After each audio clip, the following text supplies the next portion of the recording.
BBC'nin сапарына кош келиңиз. Алдыдагы жарым саатта сиздер менен мен, Алмаз Чороев болом. Бул жолку сапарыбызда Совет дооруна саякат. 15 союздук республиканын Артек лагерине эс алууга жолдомо алган мыкты окуучулары коммунисттик идеяга сугарылчу эле. Жапония эски фабрикаларды кыдырган түнкү кайык саякаты сүрөт ышкоздоруна шыкак берет.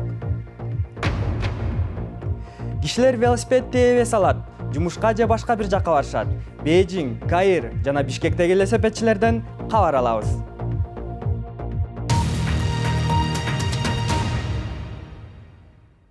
BBC сапарын Советтер Союзунун дооруна саякат менен баштайбыз.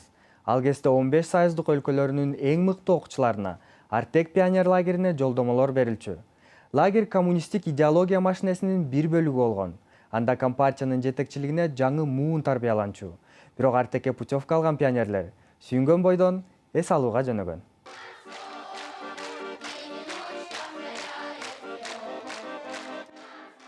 Artek was like almost every child's dream.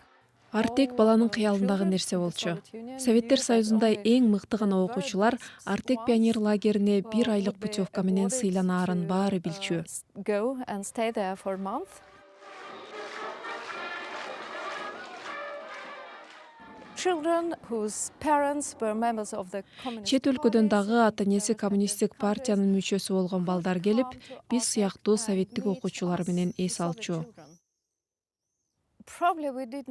Айырмаланып турсак дагы дайым чогуу жүрүп, бири-бирибизден үйрөнгөн нерсе көп болгон. Артекте ар бир күнү кызыктуу нерселер менен алек болор элек. Мелдеш, спорт оюндарына өзгөчө көңүл бурулар эле. Коллективдүү сыймыктануу сезими бөлөп турчу. Артек ырларын ырдаганды жакшы көрчүбүз. Аларды адеп барган алгачкы аптада эле үйрөнгөнбүз. Ырларды күнүгө угуп жаттап ырдачу элек.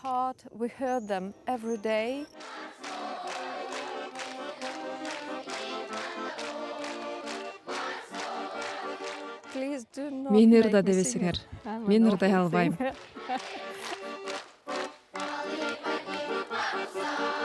Пионердин катарына өткөн окуучулар кызыл жагуу тагынышчу.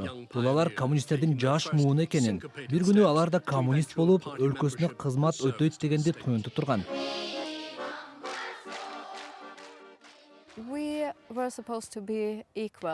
Бардык балдардын укугу тең деген түшүнүк бар эле. Мүмкүн сөз жүзүндө эле айтылгандыр, деги эле бүтүндөй совет калкы тең деп айтылчу. Биз Артекте униформа кийип жүрчүбүз. Чет өлкөдөн баргандар кийчү эмес. Алардын тандап алуу эркиндиги бар болчу. Ушул нерседен улам мен ичимден ойлоно баштадым. Өзүңө жаккан нерсени карманса болобу? Өз оюңду каалагандай түрдө ачыкка чыгарсаң болобу деген суроолор пайда болгон. Сибирь же Өзбекстан же башка жактан келеби? Балдардын баары күн тартибине, вожатыйларына, системага башычу. Системага жан дили менен берилгендик милдет болгон. Биз милдеттүү түрдө алдын ала берилген тема боюнча саясий талкууларга катышчубуз. Биздин үнүбүздү катуу чыгартып, коммунисттик партиянын ураандарын айттырчу.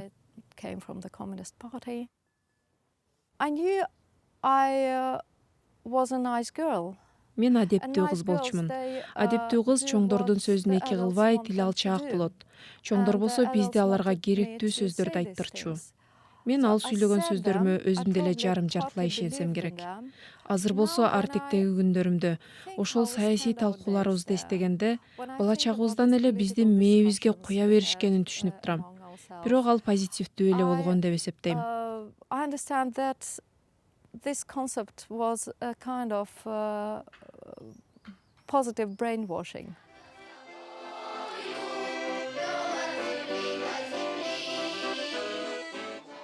You know, when you Өз балаңды чоңойтуп жатканда баары менен дос бол. Кишилер бир туугандай болуп жүрүш керек деп айтабыз. We are all our brothers and sisters. Isn't it that's Дүйнөдө ошондой болуш керек да. Же андай эмеспи? Ушул туура экенин баарыбыз эле билип турабыз. Бирок турмуш, дүйнө андай эмес.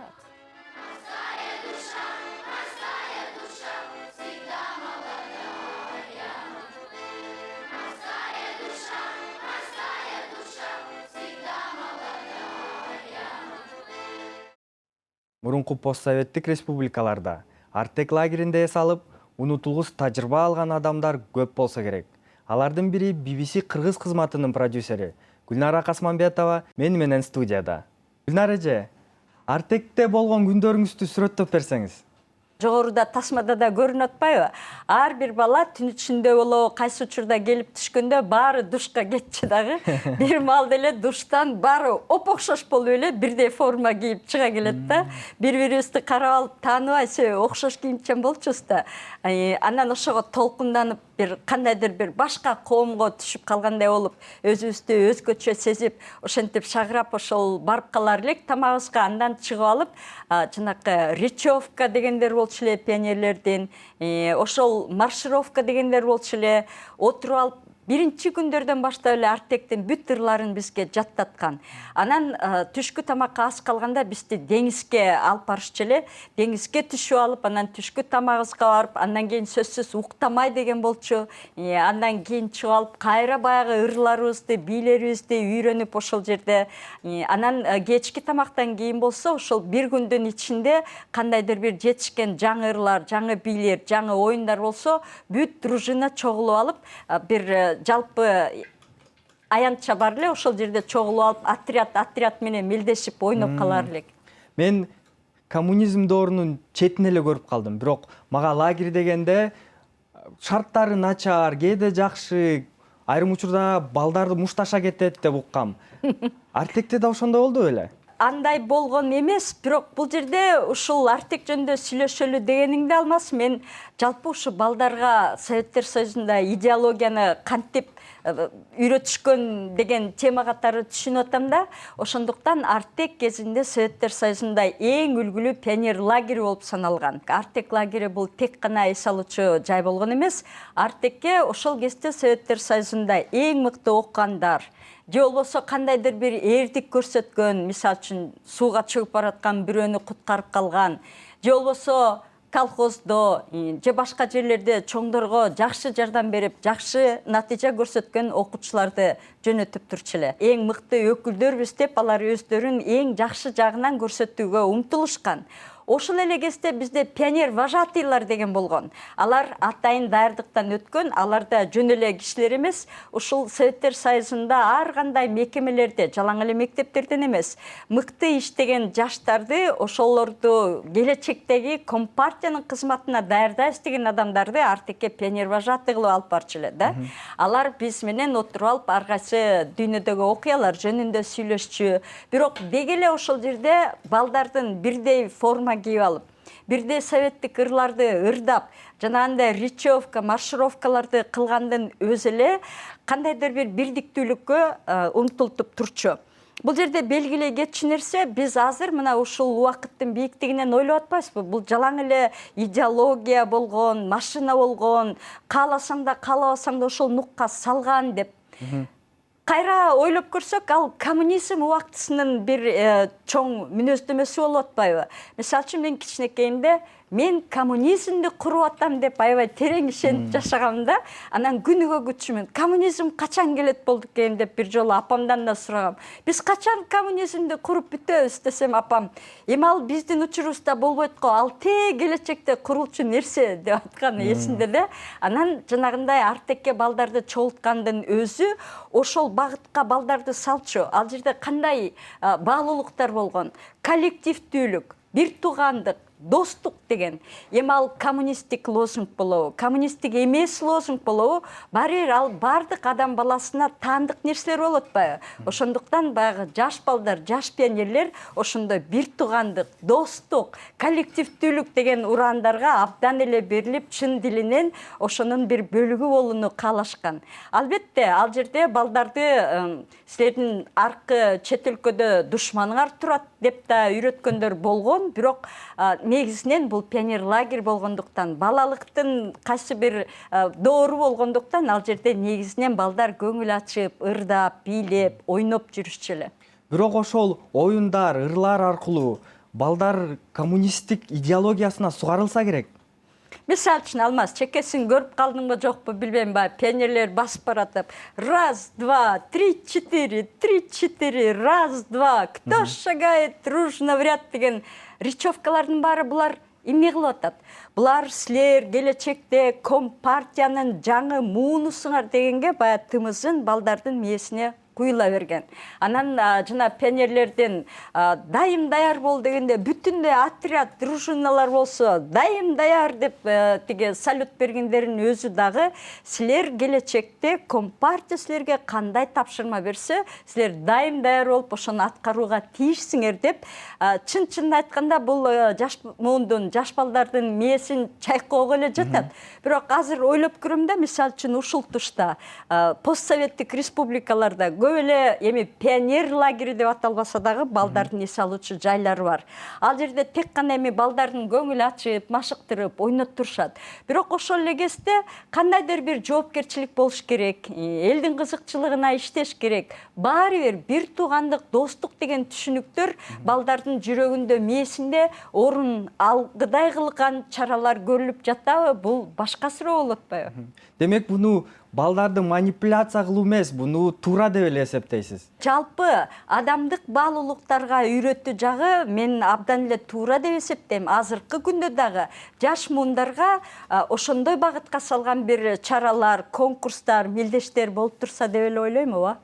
Советтер Союзуна чет өлкөлүктөр көп келчү эмес экенин жакшы билем. Анан Артекте тасмадан көрдүк, чет өлкөлүктөр келчү деп. Ошол тууралуу айтып берсеңиз. Эми чет өлкөлүк десе эле баягы коммунисттик идеологиянын дагы кайсы бир өңүтү болуп атпайбы? Бизден бир башкача таптакыр ичинде душмандык оюн алып жүргөндөй кишилер болот деп сезчүбүз, албетте. Бирок биздин отрядда болгон жок, башка отрядда бир 2-3 чет өлкөлүк балдарды көрүп калсак, алар деле биздей эле ойногусу келген, биздей эле тамак жеп, биздей эле көлгө түшкүсү келген балдар болуп чыга келген. Анан бир ойлоп койгон, булар биздей эле болот турбайбы? Анан булардын душмандык ою кайсы жагында катылуу болду экен деп, бирок жанына барып ошолор менен сүйлөшкөнгө да барган эмесмин да. Деген менен жанагы пионер вожатый дегендерибиз дагы байкап карап турчу. Өтө эле баягы ымалашып кетпесин деп, баягы жалпы Советтер Союзунун эң үлгүлүү балдар эс алуучу жайын аларга да көрсөтүш керек болуп атпайбы? Анан кандайдыр бир көзөмөл бар болчу. Маегиңизге чоң рахмат. Мен өзүм барып келгенде болуп калдым. Советтер Союзунда атагы чыккан Артектеги тажрыйбасы жөнүндө продюсер Гүлнара Касманбетова менен баарлаштык. Тажрыйба демекчи, СССР ыдырагандан кийин бардык эл өлкөлөргө чарбасын өз алдынча алып кетүү кыйын болгон. Башка өлкөлөрдүн тажрыйбасын көчүрүп келип, өнүктүрүп кеткен тармактын бири туризм болду. Эмесе Эстонияда жакшы тамыр алган аюу туризм жөнүндө Демиан МакГиннес баяндап берет. Эстониянын 50% жеринде калың токойлор өсөт. Токойлордо түрдүү айбанаттар бар. Мен болсо бул жерге учурунда жергиликтүү элдин жүрөгүнүн үчүн алган жаныбарды издеп келдим.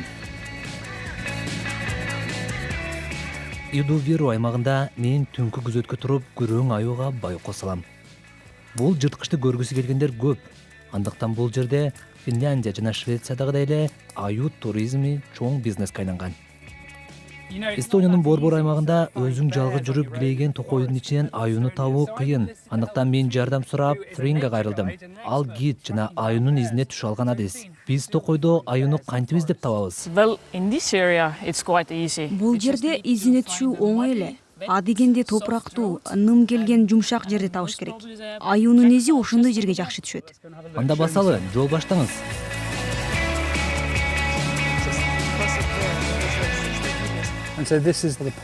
Мына бул аюунун изи турбайбы? Тетиги жерди тиштеген экен. Чоң аюу турбайбы? Ооба, чоң аюу экен. Бал жакшы көргөн аюулар бал издеп, зым карагайдын зыңылдаганын арынын добуш экен деп, көп учурда ушундай зым карагайларга келишет. Демек, кайсы аюу карагайда жогорураак жерде тишинин изин калтырса, ал ошол жердин кожоюну болуп калат турбайбы? Аюу калтырган издерди көрүп, эми аюунун өзүн да көргүм келип турат. Андыктан биз табият сүйүүчүлөрдүн тобуна кошулуп алдык. Биз бир аюуну көрүп калар бекенбиз деген үмүт менен бүгүн токойдо түнөйбүз. Гид менен келип жашыруунчу жерден бир түн бою аюуну күтүүгө киши башына $100 болот. Биз азыр аюуну аңдыган жерге келдик. Тетигил ачык жерге аюуну азгырып келиш үчүн чийки эт коюлат. Азыр кечки саат 6 болду. Жашуунчу сарайдын ичине киришим керек. Биз түндү ушул жерде өткөрүп, эртең мененки саат 8ге чейин болобуз. Биз тынч олтуруп шыбырап сүйлөшүбүз керек. Бул жерге киргенден кийин эч ким сыртка чыкпайт. Аюуну көрмөйүн кетпейбиз.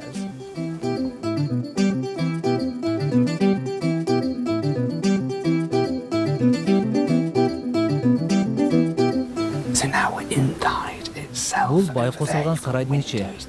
Бул терезелерден балким эт жегиси келген аюуну көрүп каларбыз. Бул жакта такталар да бар. Эгерде аюуларды эртерээк көрүп калсак, тактага жатып, бир тур этип алсак болот. Аюуну көрүү ыктымалдуулугу 80% десе болот. Түн жарымына чейин күткөндөн кийин мүмкүн бир аюу көрүнөр. Кээде аларды таптакыр көрө албай калгандар да болот. Ошентип кезек күтүүгө камынып калдык.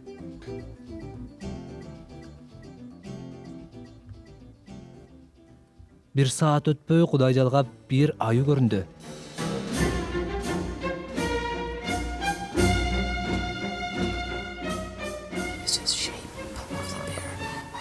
Аюунун денеси менен башынын келбетинен улам бул ургач экенин билсе болот. Ургач аюулар кечирээк келет.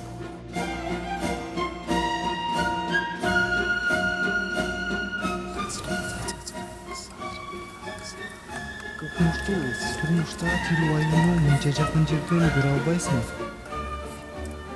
Көрктүү айбан экен.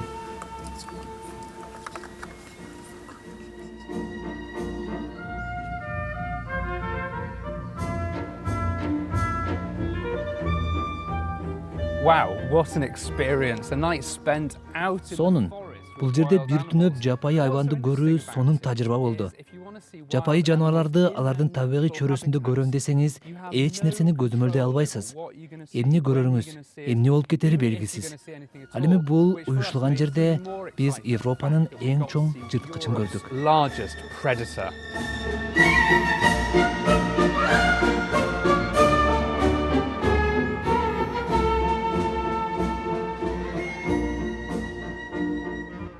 Эстонияга жаратылышты көрүш үчүн келишсе, Жапониянын айрым тургундары ири фабрика, заводдорду көрүп таасирленет экен. Алар түнү менен суукка, жаан-чачынга карабай, атайын уюштурулган турга чыгышат. BBC кабарчысы Кармен Робертс дагы ошондой саякатка барып келген. Коужомое япон тилинен фабрикаларга кызыгуу деп которулат.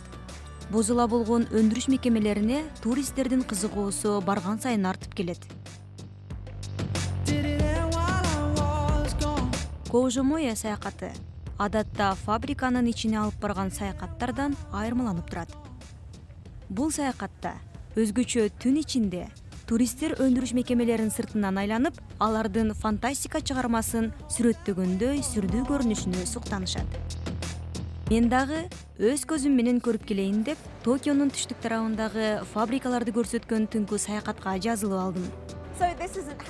Ар бир ишемби дем алыш күнүмдү ушинтип, Канасакидеги фабрика саякатына барып өткөрөм. Бул автобуста мен эле жалгыз отурам го деп ойлогом. Көрсө менден башка дагы 40 киши бар экен.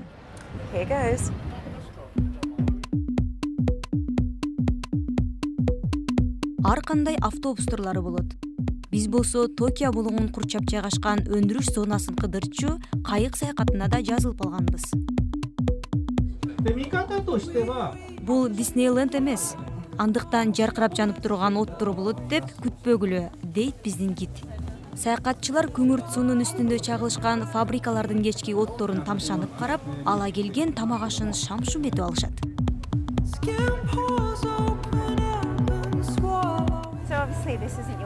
Кадыресе кайык саякаты ушундай болот. Деңиздин абасы туздуу экени сезилип турат. Ага түтүн, мунай, газолиндин жыты аралашкан. Сүрөт тартса болот дешкенинен аппаратымды ала келген элем. Бирок бир нерсе көрүнөрүн айта албайм.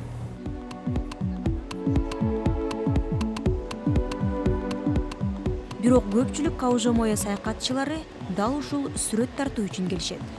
Бул сүрөттөрдөн алар эмне үчүн анча ынтызар экенин көрсө болот. 信はねちょっとやっぱり難しいです。 Жылып баратып сүрөткө тарткан абдан кыйын. Бирок түн ичинде оттун жана жарыктын мала кызыл түстөрү өзгөчө көркөмдүү. Аларды карап отуруп эле күнүмдүк көр тириликтен алаксыйсың. Элдин көбү эле түнкү көрүнүштөрдү жактырат болуш керек, бирок кээ бирлер үшүйт, суук эле болот.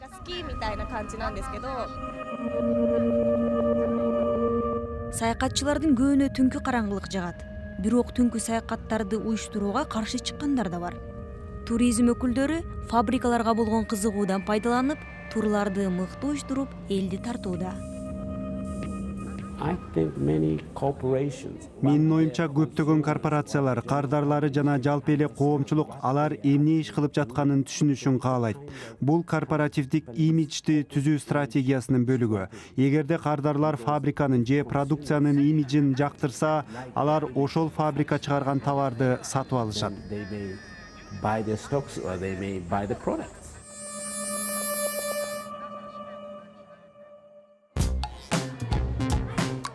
Фабрика туризминин дагы бир өңүтүнө кайрылалы. Бул дароо даяр болгон кесмени даңазалаган Йокохамадагы тез бышкан кесменин музейи. Бул жерге келген киши 5000 түр даамдардан тандап кошуп, өзүнүн кесмесин жасап алат. Биз да жасап көрөлү. Аябай жабышчак экен.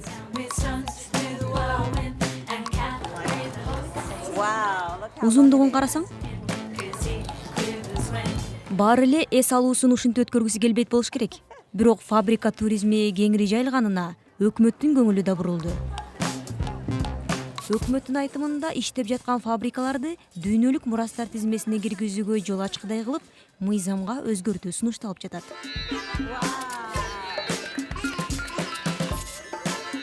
Кандай болгон күндө да бул адаттан тыш туризм. Ал Япон маданиятынын дагы бир өңүтүн даңазалайт. Түнкү кайык саякатынан кадыресе велосипед саякатына өтөлү. Дүйнөнүн баардык жеринде эле дөңгөлөгү бар унаанын баары транспорт болуп эсептелинет. Велосипедти да кайсы бир деңгээлде унаа десек болот. Аны айрымдар эс алуу үчүн тепсе, көп кишилер үчүн ал күнүмдүк турмушту жеңилдеткен унаа. BBC Кытайдын баш калаасы Бейжинде жана Египеттин борбору Каирдеги велосипедчилерге жолугуп келди.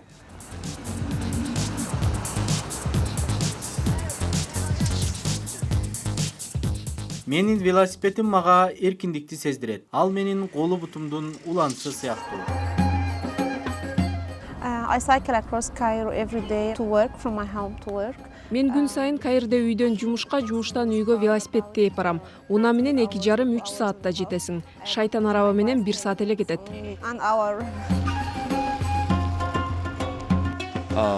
Менин атым Хоу Рей. Түрдүү ылдамдыкта жүрө алган велосипедти 2010 жылдан тарта тебе баштагам. Бала чагыман бери эле шайтан арабага байланып чоңойгом. Ал мезгилде ар бир үй велосипеди менен сыймыктанчу.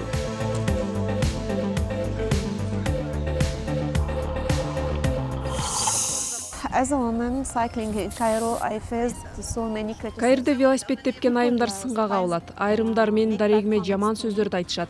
Бул аялды кара, эмне үчүн ал шайтан араба тээп жүрөт? Акылдан адашкан го дешет. She's got crazy. Кытай олуттуу өзгөрүүлөргө туш болду. Велосипедисттер эми көбүрөөк унааларды кезиктире башташты. Анан булганган аба да өзүнчө баш оору. The worst thing about cycling in Cairo is that streets are not planned for cycling. Каирде велосипед тебүүнүн жаман жагы жолдордун бул транспортко ылайыкташпаганы. Велосипед жолдору жок, андыктан өтө кооптуу. So it's so dangerous. Көпчүлүк эл велосипед тепкенди гламур катары көрө баштады. Бул бардар катмар үчүн спорттун түрүнө айланды. Велосипед өзгөчө жаштар арасында популярдуу. Анткени биз ден соолугубузга, айлана чөйрөгө көбүрөөк кам көрөбүз. Бирок биздин арабызда коопсуздукту унутта калтыргандар бар. Айрымдар машыкпай туруп эле көчөгө чыгып алышат. It will be so good to use bikes in Cairo street. Каирдин көчөлөрүндө велосипед колдонулса сонун болор эле. Ал бир топ маселени чечип коймок. Мен бир күнү ойгонсом эле элдин баары шайтан араба тээп калса, көчөдө машина болбосо деп эңсейм. For their transportation and no cars anymore. Кыргызстанда дагы велосипед тепкендердин саны көбөйүп, ар кандай вело жарыштар уюштурулуп келет. Кабарчыбыз Руфат Эргешев Кыргызстандын велосипедчилеринин маанайын билип келди.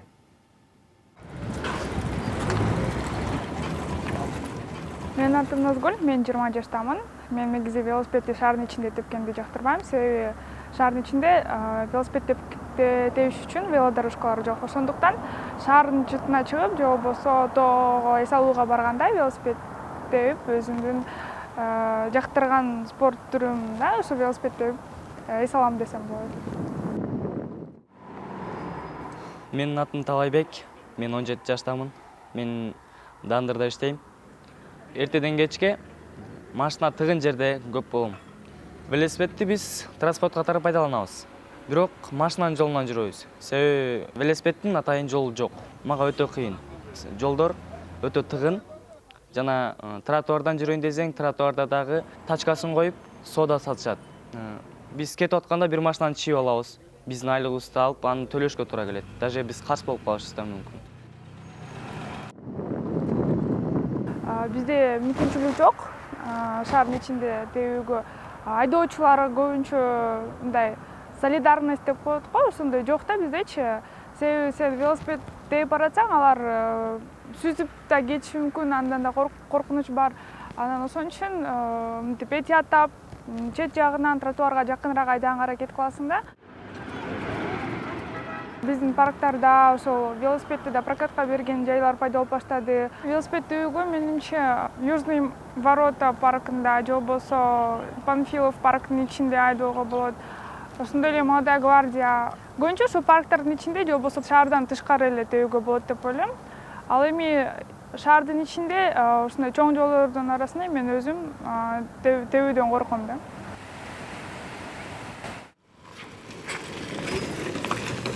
Эгерде бизге липошка же нан заказ берсе, биз аны убагында жеткирип беришибиз керек. Бирок мен убагында жеткирип берүү үчүн кетип атканда жол пробка болуп калат. Ал машиналар качан кетсе, биз да анан кийин кетишибизге туура келет. Бишкекте велосипед тебиш үчүн шарт жок деп ойлойм. Биздин центрибизде дагы велосипед тепкенге жол жок го дейм. Мен аябай корком. Себеби машинаны же башка адамдарды сүзүп кетиши мүмкүн. Машина менен тең жарышып баруу биз үчүн өтө коркунучтуу. Мен велосипед менен иштеп, үй-бүлөмдү багам. Мен машина алганга умтулам, бирок машина алып, нан ташыган өзүн актабай калат го дейм.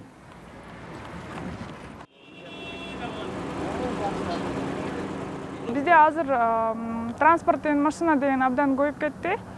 Алар билгендер да билбегендер айдап жатышат. Правасы барлар жоктор дагычы. Биз азыр социальный сетке көп байланып кетпедикпи? Анан мындай чыныгы жашоону көп көрбөйбүз да, мындай жаратылышты, таза абаны. Ошо велосипед менен эшикке чыгып, чыныгы адамдарды көрүп, мындай виртуалдуу адамдар эмес, ошолор менен сүйлөшүп, таанышып, сен көрбөгөн жерлерди да көрө аласың да. Машина менен бара албай турган жерлерге велосипед жеткирет десем болот да.